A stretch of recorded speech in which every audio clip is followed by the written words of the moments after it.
Good evening, friends. Welcome back to the Lynn Show. I'm Rabbi Lynn. It says there. Here we go. It says there in the corner. And it's great to have you here. We have a really apropos show tonight. Dude, where's my job? Okay, so we're in a crazy time.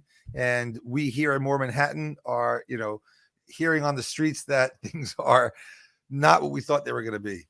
Forget about the economy and all those things. Okay. But people need jobs, and we're dealing with a young professional community in New York City, and we want to get to it tonight and try and get something out of it and understand what's going on. We're going to hear from some experts in the field.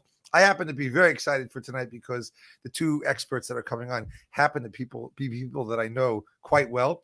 John Strauss from Greenhouse Software, a major headhunting firm. We'll speak to him and his expertise. He knows what's going on out there for sure.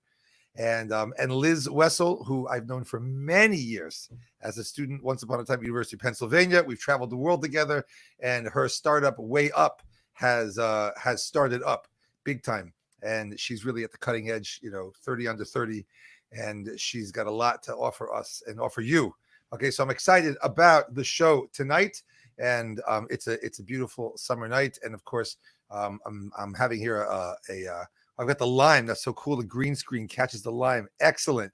But a gin and tonic is always for a summer drink. And just for you aficionados out there, I prefer the Bombay Sapphire East because they tweaked the recipe in order to deal with the sweetness of American Schweppes tonic water. Okay, that's how much they care about it.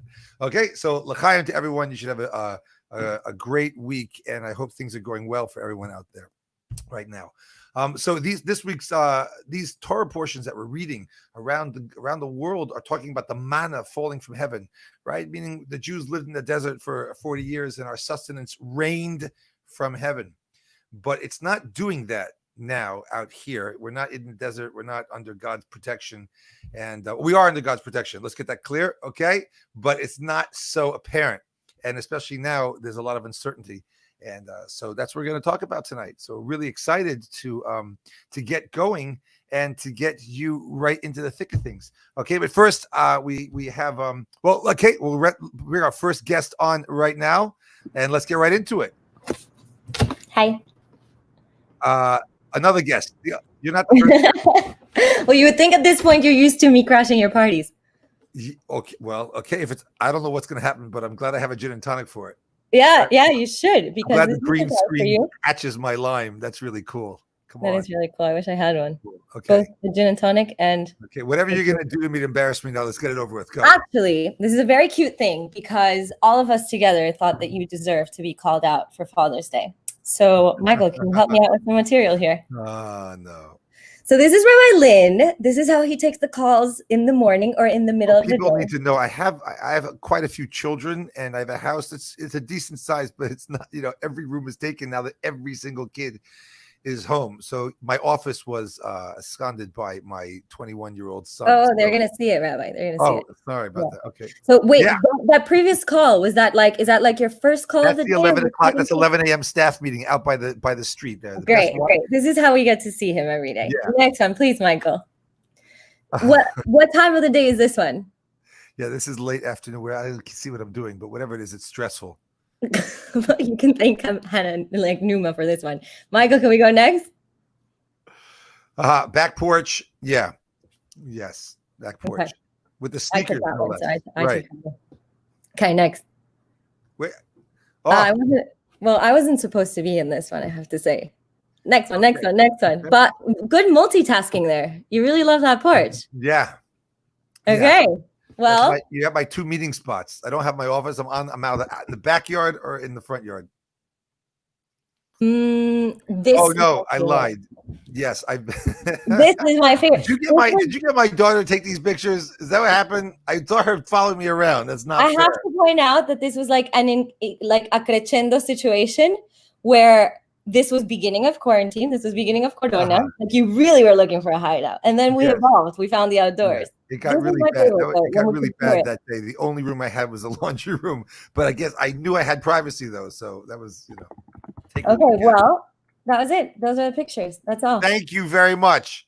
Yeah, but I'm not leaving yet because No. we actually brought your kids to show what Rabbi Lynn looks like when he's working. No Can we cue way. that in? Morocco and Spain. Right, okay. No, I'm not angry. Mendy, let me speak.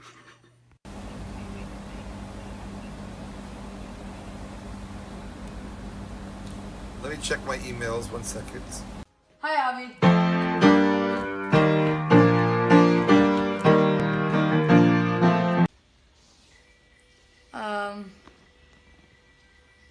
Jack, I need to meet with you privately. That's my favorite one. Jack, I need to meet with you privately. Rabbi Lynn, are you there with us? Yeah, I'm here. I'm here. Okay, well, that's from your kids to you. Happy Father's Day from all of us.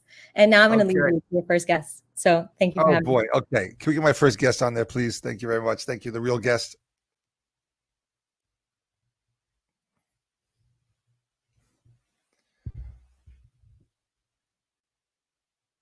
Mendy. I have to say that it was epic for me just to hear that. How your daughters expressed like Mendy, we need to talk. Let me speak. Let me speak. So I'm glad that right now I'm going to have about 1 minute, and you're going to let me speak during this 1 minute. Get to the show, please, quickly. Yeah, but I'll tell you something. The coolest thing I thought about that entire video, which was amazing, I think the coolest thing was the fact that throughout all those candid photos, you were wearing pants the whole time, like long pants the whole time, which is quite remarkable, I have to say, in the modern workplace that you were, from at home. So here we go. This is what I'm going to be presenting is a number of facts, number of figures, a number of interesting things that we found about jobs. So first of all, the average job opening actually attracts 250 resumes, and they say 75% of HR managers have actually caught people lying on their resumes. 60% of HR managers care if you're recycling your resume or if you've customized it to their company. 36% of people's jobs have nothing to do with their degrees. I'm Rabbi Lynn. I think your degree and your job definitely have nothing to do with each other. Well, my degree was in theater and acting, so I've been doing a lot of that. Okay. Right, fair enough. And the average person actually works between 8 and 10 jobs. Another thing that I've noticed is that despite a reputation for job hopping, millennial workers are actually just as likely to stick with their employers as Gen X workers were when they were the same age, with actually 3 in 10 people saying that they've been with their employer for at least 5 years. Getting a little bit closer to home, more Manhattan is actually filled with people who are in their second or third careers. And I don't know if the viewers are familiar with this. It might be a surprise to many of you, but Rabbi Lynn actually worked in Hollywood. Some of you may not know that, but that's a little known fact. Another little known fact is that Rabbi Blachman actually ran an ice cream company. Personally, I've lived on 3 continents. I even worked for a genealogy program, which was focused on mitochondrial DNA. And there's a rumor that I started that Kalanit actually worked for the Mossad, but she insists that's false. But that's your choice if you want to believe her in this one or not. I think in COVID, though, the one job that we can bring back is the ice cream store. So get Rabbi Blachman on the corner of 13th Street and 5th or 6th, whatever it is, wherever he wants to sell the ice cream. The best non-dairy ice cream in the world. Scoops. Mendy Brukir, Rabbi Mendy Brukir, who is great class, is then and now. Let's see the flyer for that. The downtown rabbi. Okay, so make sure you join up for that on Tuesday nights online, of course, right now. Wisdom in stages through the ages, and you can even win prizes. Yeah, and when we're back offline one day, God willing, very soon, he cooks you a steak for the class also. So don't miss out. Thank you, Rabbi Mendy, for bombing video, whatever bombing this is, for bombing the show with all your idiosyncratic stats. All right, excellent. Moving on. Thank you, Rabbi Brukir. Okay, great. Can we please bring out our first guest, John Strauss, please? Let's go. There we go. Hey. Hello. This is hilarious. Hi, John. How are you doing? Good, thanks. Nice to see you. Thanks for having me on. Great to see you. So I want everyone watching to know that John and I have gotten to know each other over the last year. And I have to say that when we were working in an office space and I was surrounded by people, and it was a mere 5 to 7 minute walk, depending upon which coffee shop we calculated was our meeting place. But I enjoyed every moment of that respite.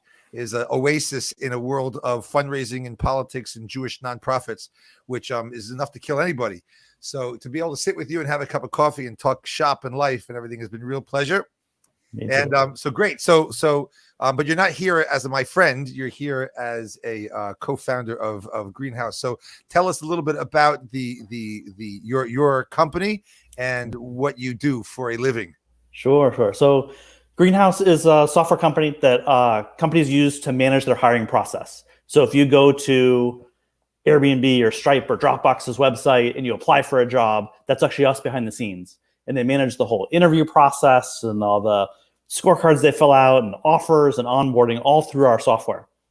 Which the neat part of that is it gives us insight into like 4,000 companies and how they're hiring. And so we're able to watch what's happening, especially in this moment, who's hiring, who's not hiring, which gives us a pretty neat perspective on the world.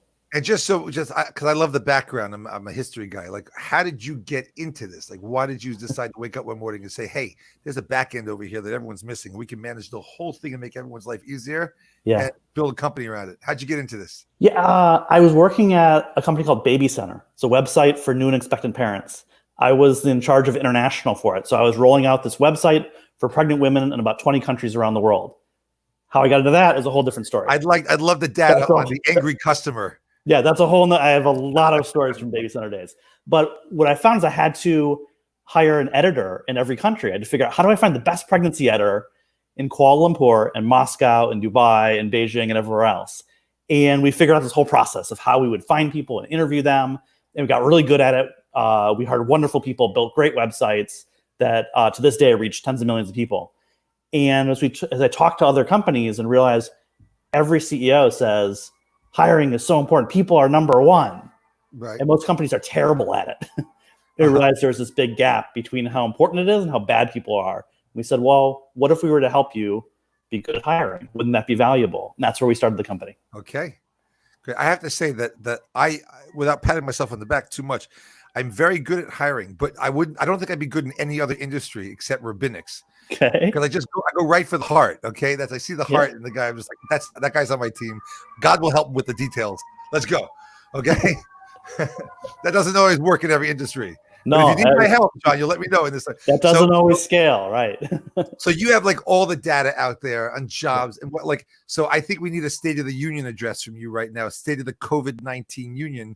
What are you seeing? And you can be real with us. You know, we can handle it. So what are you seeing out there? What's going on right now? And what's the lay of the land look like from 30,000 feet? I mean, a couple of things. So I think one is there's clearly some companies who are doing super well, right? Where like this is, so like Instacart, Slack, right? Like they're taking off, hiring as much as you can. There's also companies who are vaporizing overnight. They're just like, nope, we were like our business has just gone to zero. In the middle is a big mass of companies who are just dealing with uncertainty, who are like, frankly, I don't know what's going to happen. And I don't know if the last 2 months, if things are going to continue as they have for the last 2 months. And fundamentally, when you go to make a hire, it's a vote of confidence in the future, right? You're saying, I'm going to spend a bunch of money, I'm going to hire this person, I'm going to pay them, because ultimately it's going to accrue value to my company. And if you don't have confidence, it's hard to hire. So there's a lot of people kind of waiting and seeing right now. That said, I think the other point I'd make, though, is that it's very unpredictable what's happening. It's not as easy as companies in this industry are fine, companies in that industry are bad, companies in this state are fine, companies in that state or country are bad. People are being really crafty about how they survive. And so some companies are hiring much more than you might think. Wow. And do you find that, I don't know if this is your area, but do you find that companies are struggling with a downturn in productivity? I mean, that people are working from home, but we don't have, I mean, everything's been uprooted. Yeah. It definitely depends by segment, right? So if you're talking about technology companies where people are programming, a lot of those companies, what you're seeing is there's a boost in productivity. Everybody went home. It turned out people are fine. If you're talking about a more in-person business, it's like, yeah, you can't do your job from home. So what we're seeing is a real segmentation in the economy, right? So tech companies like the ones you see there generally are okay in terms of productivity. Though what we're also seeing is a lot of burnout. If people are working from home, there's no division between work and home. You don't know when to turn off. And so in March, and I was on a call this morning with like 12 companies in Germany, and everyone said it. Is in March when everybody was sent home, or when they were first sent home, you had a month of burst of productivity and everybody was fine. And then people burned out and and now they're kind of wrestling with like, oh, how do you get people to draw lines and kind of chill out and stop? Wow. And this, I mean, no one knows when this is going to end, right? Yeah. So in terms of like hiring and looking for a job, like is there any, is there any certain, you say there's no real industry that's like, oh, they're hiring now, let's go that way and let's go that way. Yeah. Right. So I mean, I know you and I have spoken personally, and you're dealing with this with your own company. I mean, you're the company hiring, dealing with the realities of, can we expand? How do we grow? Yeah. Like, and I mean, give us an insight into that. I mean, what's that been like for you personally? I mean, for us, we had to kind of guess. Like, we had a very aggressive plan. We were accelerating our business. We were hiring a lot of people. And all of a sudden we said, I don't think we're going to be able to grow so much. I don't know that people are going to buy hiring software during a depression. And so we had to lay people off, which is really heartbreaking and terrible. And now what we're seeing is like, business is better than we expected. We're hiring people back.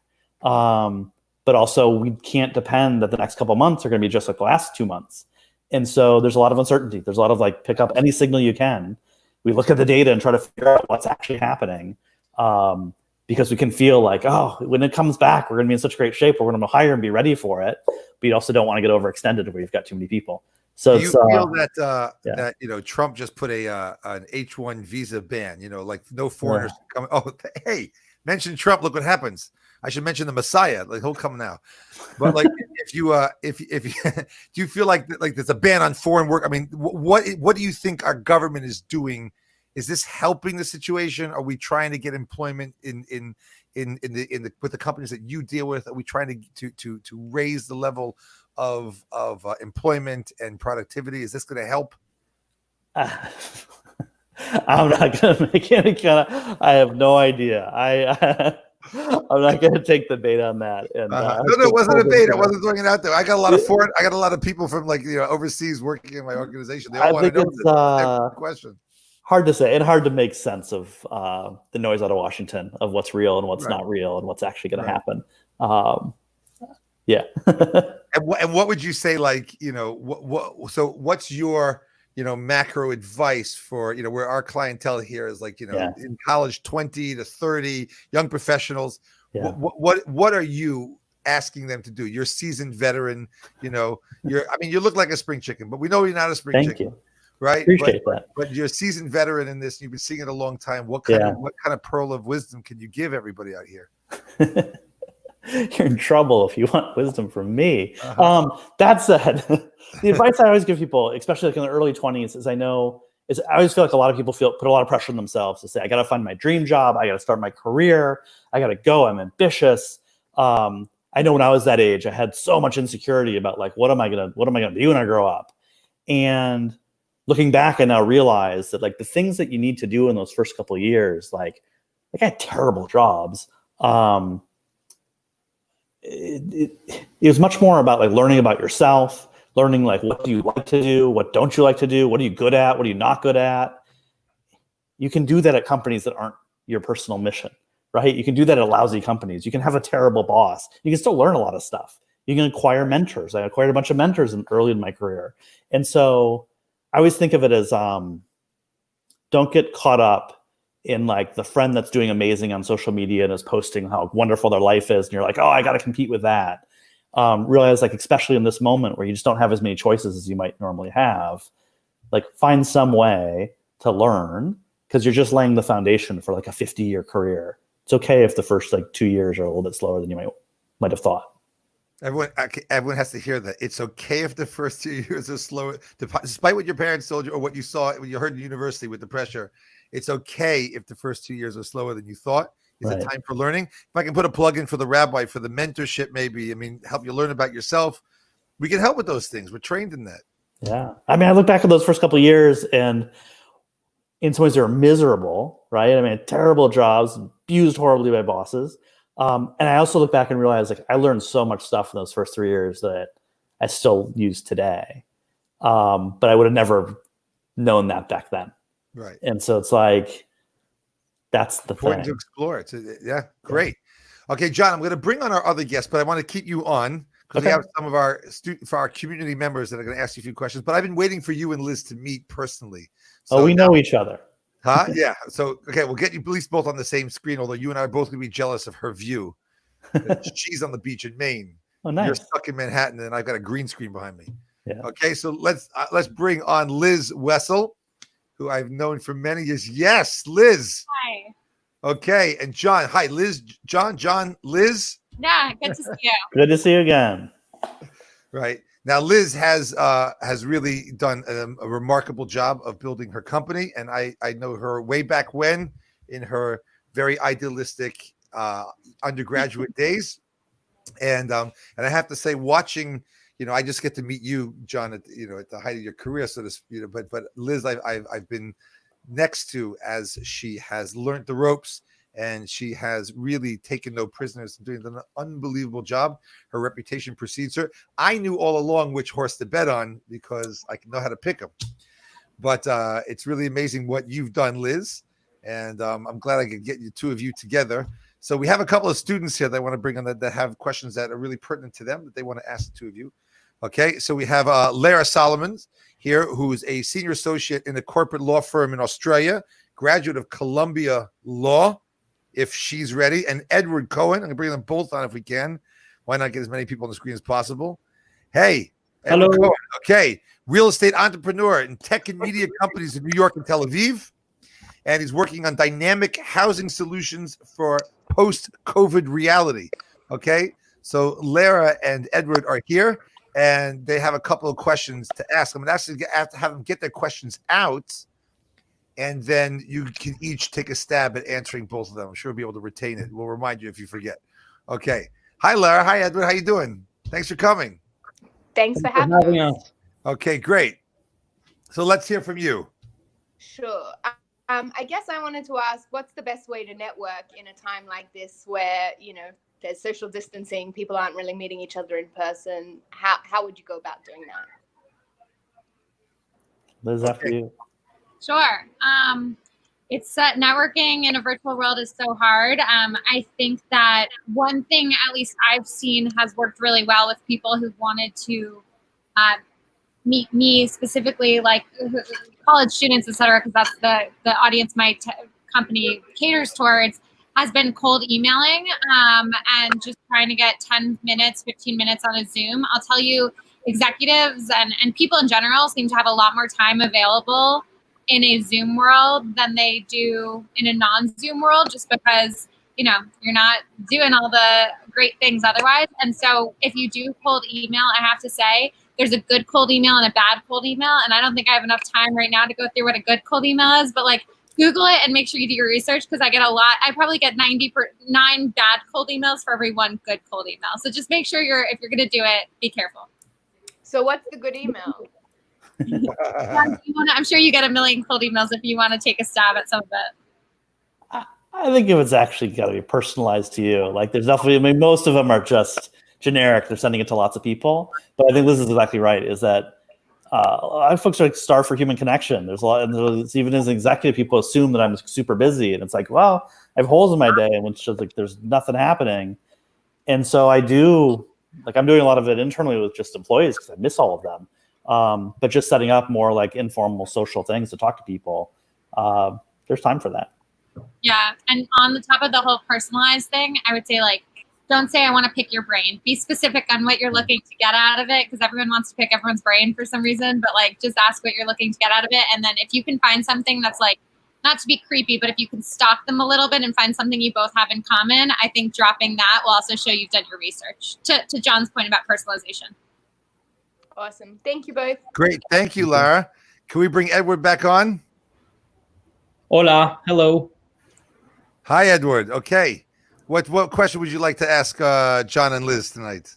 Sure. Thanks for having me. So with the rise of automation and the record unemployment numbers we're seeing, it's clear that speed, quality, and precision of hiring will be more important now than ever. This is why I see an opportunity in vertical hiring platforms, meaning platforms focusing on matching employers and workers in one specific industry, one role, one candidate type, or even demographic. So I wanted to ask you, which industry or sector or role do you think will be more in demand in a post-corona world, or which industry or role would benefit the most from having a specialized hiring platform? Thank you. John, it's all you. Oh, I was going to make you go first. I think what I'd say is I generally, like if you're like entrepreneurial and say, I want to go attack this market, rather than starting outside in of like, well, what market you think is good? It's like, where do you have some knowledge or advantage? The truth is, like, if you understand some space really well, you can probably find some opening and find some reason that it's not there. So like tech things, like everybody wants tech people and engineers, but there's also like a million of those sites out there. So is there room for another? Like if you have a good angle, probably. Nursing is clearly is one where there's just like humongous volumes in relatively like non-technical hiring places. And so that's always painful. But I don't know. I think I'd go like, where do you know something more than looking at the numbers of like, where's the most hires? Makes sense. I agree. Well, I think there we go. Yeah, we got me. Okay.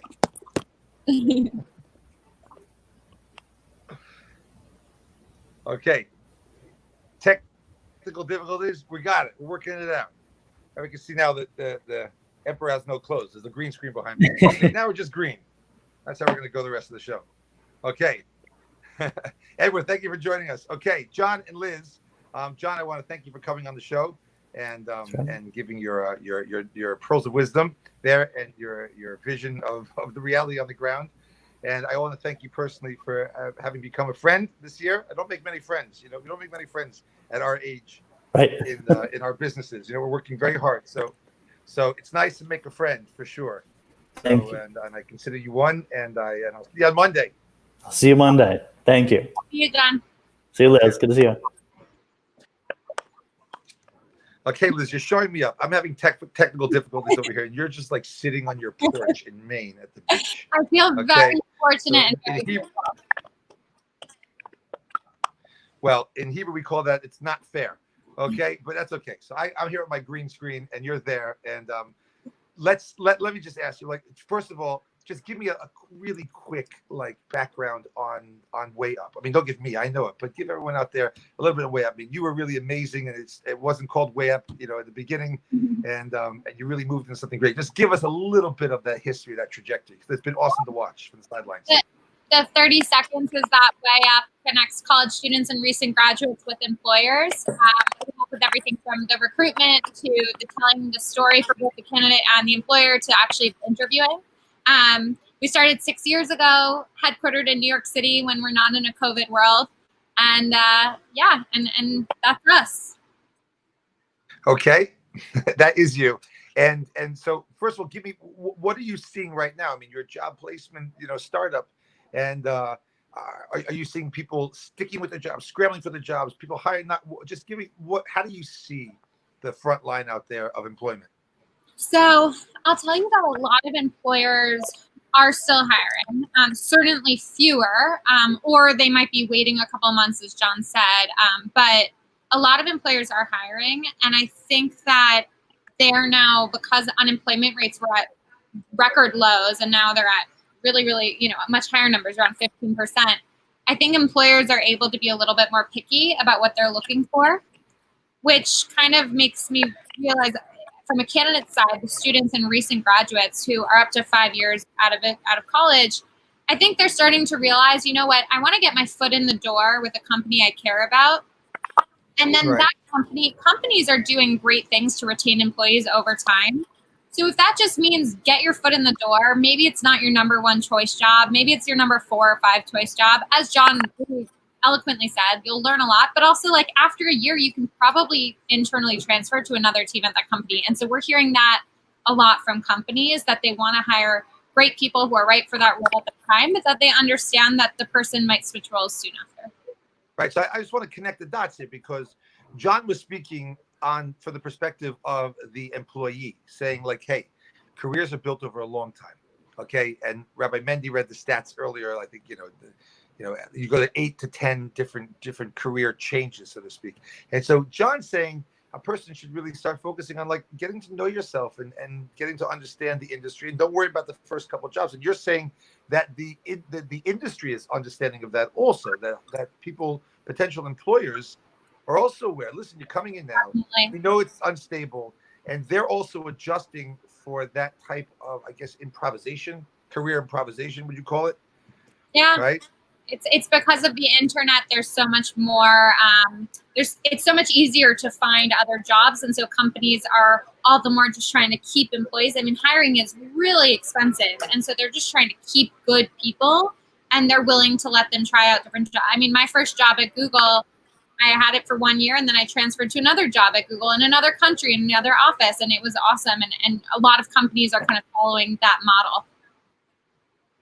So, and what would you say, is there a certain genre of opportunity right now that's presenting itself because of COVID and the situation more, I guess, so in terms of a genre of opportunity, I will say, again, I agree completely with John that there are definitely some companies that you wouldn't think are hiring, but I do think we are seeing a lot of, so teacher jobs are still as high as they once were. So if anyone ever has been interested in being a teacher, it's a good opportunity. It's a good time.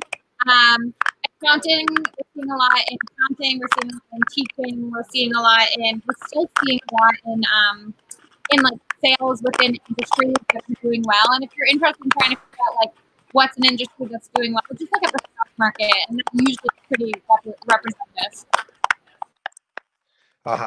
So, okay, great. Now I know you have. I want to get to the practical side of things and get your tips for people out there. But I'm kind of interested in your big picture perspective, right? Meaning from your own career trajectory, which I know, like you've been working really, really hard for a long time, Liz. And I think you need a break, right? And I have to tell people that Liz is engaged. I don't know where Matt is. He's right outside of the camera shot right now. But Liz is engaged. Okay, so we're thrilled about that. And I'm going to make sure that you take the right amount of vacation days off. Okay, before and after the wedding. Yes. Make sure that's. You need your rabbi note. I'll give it to you. But like, I'd love to hear your this is your 2-minute warning, fourth quarter speech to the audience here, people out there that are struggling. You've had a lot of fortune, a lot of great fortune. You've worked really hard. You deserve all of it yourself. But there are people who are really just kind of really struggling with where they are, and I'd love to just get a little bit of what you would say to them. Right, to persevere and with all the unknowns in front of them.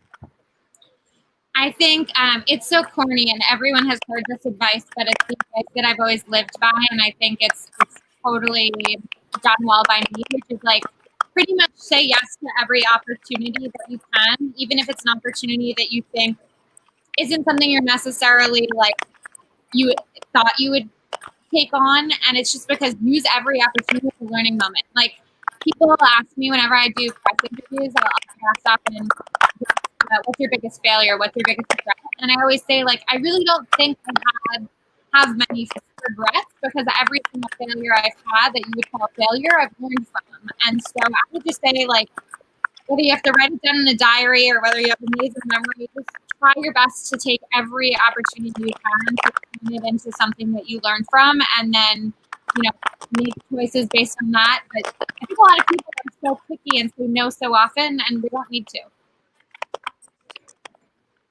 Beautiful. Okay, you got to learn from it all.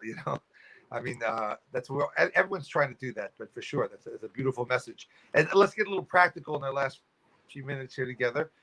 You've got a few, some pretty great and well-oiled tips for people out there that are in the job market, that are looking to change careers or looking to get first into something they want to do. So we'd love to hear that from you if you'd be willing to share that with us. Yes, absolutely. So these 4 tips are the tips that I was sharing with Rabbi Lynn.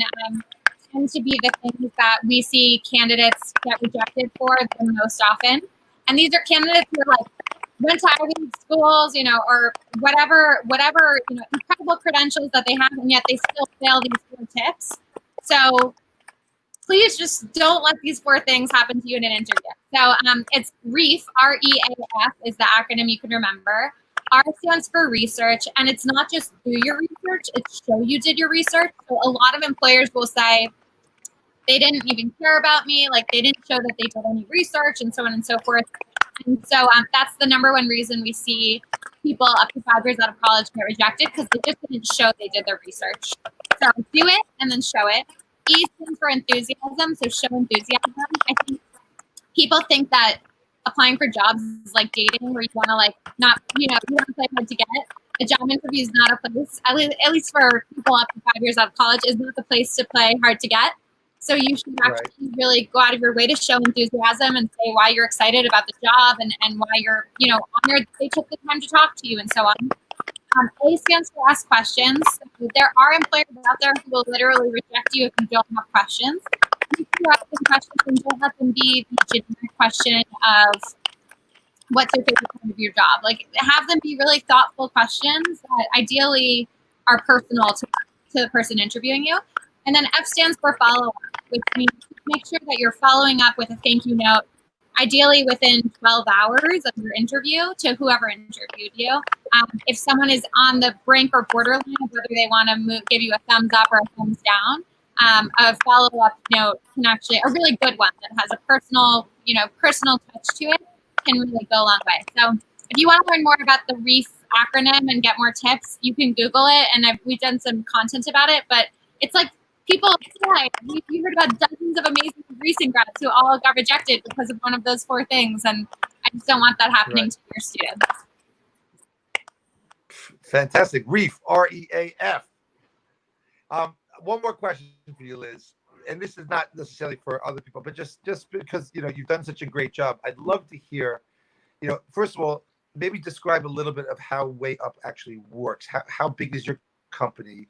What did it start with, and where is it now? And I'd love to put you on the spot. I'd like to hear the biggest lesson you've actually personally learned from the journey so far. So I'll give you time to think about that. You'll describe the company. Just describe the company. What is WakeUp? Like, how many people do you start with? How many people now? You and JJ have built this thing together, and give us a little sense of where it came from and where it is now. How it went that way. Sure. So my co-founder, JJ, is our chief technology officer. He also knows John. And JJ and I started 6 years ago. We met 2 years before that in our senior year. We basically, how it works is that college students and recent graduates sign up. They create a profile similar to LinkedIn, and then they can look for jobs. When they apply to one, we actually do the digital screen. So we'll screen all the candidates. Then if they pass that screen, and that just really means like they meet the criteria for the job, if the company decides, we'll actually phone interview them. If they pass the interview, we move them along to a final round interview, and the company will do a final round, and they'll either say they hire them or not. So we sit on top of Greenhouse. So Greenhouse is a huge partner to us. So very good. In terms of my biggest lesson, and then in terms of how big we are, 5.6 million users, thousands of customers out there. My biggest lesson, I think, has been to it's so hard. It's and hire people that you actually want to spend time with. I kept hiring people or not moving on from people, not firing people who actually just I really did not look forward to a meeting with them, but I kept them on for whatever reason. And I've learned recently that you should really just work with people that you want to spend time with and you want to get to know and not be friends with, but more or less be friendly with. So I would just say hire people that you really want to spend time with. Don't hire a-holes or any of that other stuff. Wow. Okay. Good. I have to tell you that we're a different industry, the nonprofit Jewish industry, but I have to say that I'm blessed every day to work with the people that I work with, and I have utilized that strategy because today's work schedules and the way things are and the way we're all caught up in our identity and what we do, you have to be around the right people. And I know that you attract the right people, Liz. You do, and you're amazing. I think you're amazing, and I'm grateful for our friendship, and Bill, that the place that you give me as a mentor in your life, as a rabbi, is not taken for granted.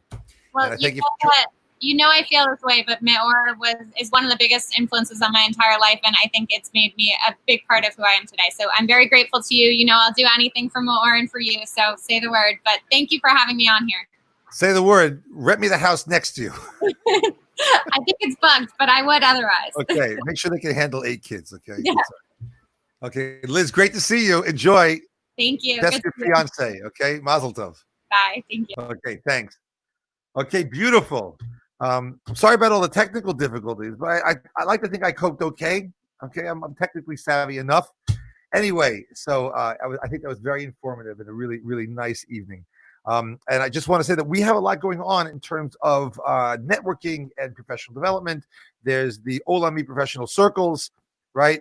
We have summer internships and great opportunities to interact with experts in their fields. I'll say, so you can, on the ticker tape, you can go to .com or org or edu, whatever it is down there. Olami, jinternship.com. Yeah, jinternship and olami.org. And but see, there's a lot of really great networking stuff that's going on. So you should take advantage of it. And it's very likely that if you see something in an Olami website or website and you really, really want that job, that maybe a rabbi's note is not going to hurt. Okay. Or you could just email Bianca at moremanhattan.org and she'll take care of everything for you in that department. Okay. And now I'd like to leave you this evening with just a little note of something spiritual. And I will ask you could tune in tomorrow night at 8 p.m. There's on the pages and More Manhattan stuff and websites and everything for a class that I give called Tapestry on the Torah portion or where we are in the calendar. And so I'll elaborate on this more. But for those of you who like to travel or are internationally inclined, have ever been to London, you'll know there's a river called the River Thames. And the River Thames is actually named after the Sumerian god of produce and vegetation known as Tammuz. Okay, not that the Sumerians are around much anymore, but that's where Tammuz comes from. Tammuz and Tammuz are the same name, and it's basically the idol that would provide the sustenance and the bounty and the produce, etc.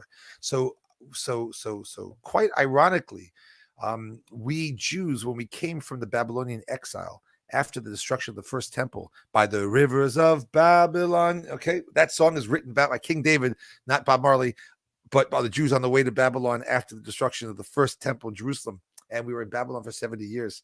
And there we learned the culture of Babel. And part of the culture that we adopted were the names of the months. And it's a very strange thing why we adopted the name of this month that we're in right now, Tammuz, when it's named after the antithesis of the Jewish belief system. We believe in God. We don't believe in idols. And therefore, we're naming a month after the idol. And so there's a lot more to come tomorrow night at 8 p.m. If you'll join me, I'll just give you a little tip. And the River Thames is named after this. Okay, so it's like it's like the antithesis of Jewish philosophy. We believe in one God, not a polytheism. The River Thames is named after it to provide its sustenance. Why do we continue to name this month after that, so to speak, ideology, which is against everything we believe in? And the answer is because we got to wake up. The answer is because things have to happen in life, especially at this time in the year. You'll learn more about it tomorrow night, where we have to really wake up. We have to say, whoa, the world out there is not the way it should be. And the forces that are at play out there are running countercurrent to what we are looking for and dreaming for as a Jewish people. And we have to be really well aware of that. It's going to be right in front of us. And there's no question now we're in a time in our lives where everything that's happening around us is also pushing us to question where we are, what's important, what's going on, what we're going to be, right? What we believe in. And that's a good thing. It's a good thing ultimately, because we need that kind of counterpoint in order for us to refine ourselves and to grow. You can't build muscle without resistance. You have to make sure that we put it front and center. We don't hide from anything. We put the name of the month, Tammuz, right there to say, we better understand where real sustenance comes from, where real employment and job and livelihood. We got to do our work down here, but it's got to be in a good way, in an honest way, in a holy way, in a moral way, and in a way that fits into the big picture of who we're going to be. Okay, so next week, we have a great show for you. It will be the last show of this before we go into our summer break. So make sure you join us at 8 p.m. on Wednesday night. And I am Rabbi Lynn, and I'm really glad that you joined us tonight. And thanks a ton to John Strauss and Liz Wessel for joining, and to our producers, Bianca Sitzer and Michael Apfel and Ilana Kovalev, for all your hard work and energy. Thank you very much. Wishing you all good night. L'chaim. Thanks for joining.